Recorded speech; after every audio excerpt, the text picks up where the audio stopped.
আসসালামু আলাইকুম। আপনারা সবাই কেমন আছেন? আশা করছি ভালো আছেন।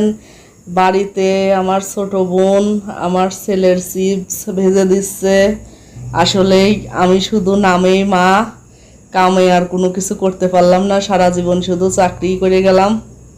তা আমার ছেলে যখন যা আবদার করে তাই আমার ছোট বোন পূরণ করার চেষ্টা করে। তা আমার ছেলে বলতেছে আমি চিপস খাবো। আমার বোনের আর কোনো কথা কাজ বাদ দিয়েই আগে চিপস ভেজে আমার ছেলেকে দিচ্ছে। তা আমার ছেলে আগে কোনো কিছু খাইতে চাইতো না, এখন বর্তমানে একটু একটু আমার ছোটো বোনের ফোন টোন খাওয়ার ভিডিও টিডিও দেখে, দেখার পরে যা দেখে তাই খাওয়ার ইচ্ছা জাগে। এই যে আমার ছেলে এখন চিপস খাবে, তা এটা আর কি ভিডিও করে আমার ফোনে পাঠিয়ে দিয়েছে।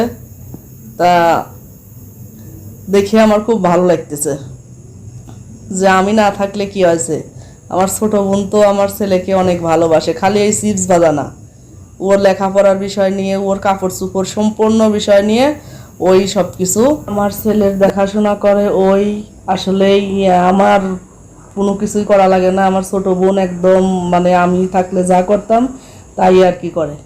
আমার ছোট বোনের আল্লাহ তাআলা বাঁচা